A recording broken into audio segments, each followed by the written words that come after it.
perspective, what do you make of what you just heard reported, what you're hearing about this call?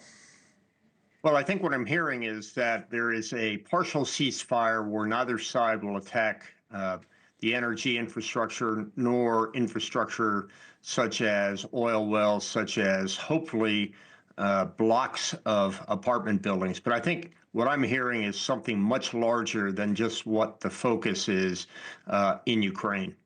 What is that? Well, you notice that in the announcement from the Trump administration, they also talked about the Middle East, and they also talked about help from Russia for the Middle East. To me, I think the administration's trying for a grand bargain.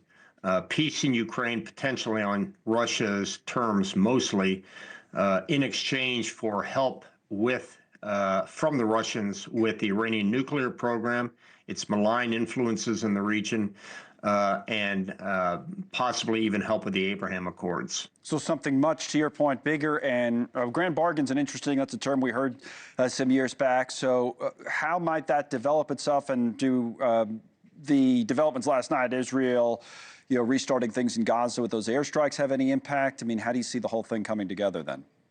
Well, again, I see what's happening on the ground is very, very tactical and generally helpful to pushing along the process in the issue of Iraq, Iran, Israel, and Gaza.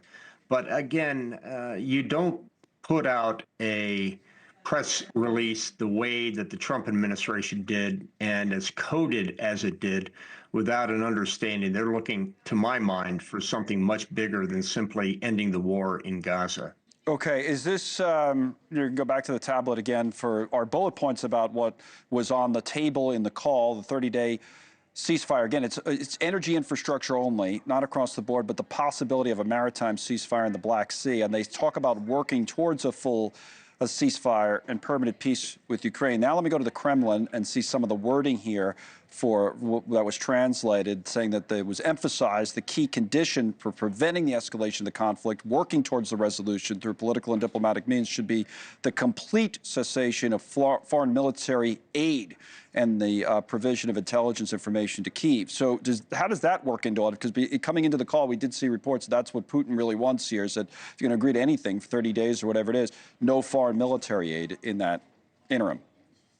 Well, that's absolutely unenforceable on the part of Donald Trump. I mean, how is he going to tell France or Germany, you can't provide intelligence?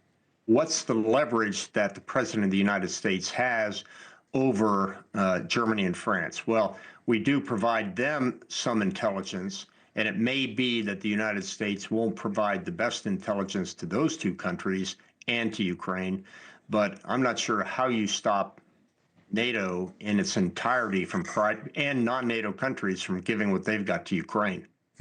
Okay, so then what do you think is the next, development, I suppose, that we should be watching for here, and what are kind of the key variables in between? Because if you're right, then this it's much bigger maybe than some people are talking about. Yeah, well, in the short-term column, we're really talking about how does Zelensky see this, right, and what are the terms of the ceasefire. If we get to the second phase where you have a semi-permanent ceasefire, what's the next step? Are we looking at a frozen conflict? Are we looking at a permanent ceasefire? Are we looking at trading land for other deals on the part of Russia? I think this only trying to pause the fighting for the purposes of seeing where the negotiations go for a longer-term situation. And make that the final point. I'll go to the map here that I have on, we show this all the time in terms of the Russian-controlled area, which is this area sorry about that. It's this area right here, obviously in the pink.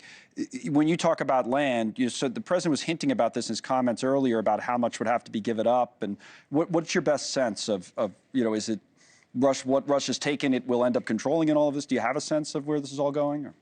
I think it's a ceasefire in the present locations. I think it's the Donbass and Crimea staying with Russian influence. I don't think that the Russians are going to completely pull their forces out, and I don't think the Ukrainians will accept that. But the other big enchilada for Zelensky is, do I get security guarantees at the end of this? Right. This is not simply a situation where there's a ceasefire, a pause in fighting, and then when we're turning our eyes elsewhere, Russia does it again.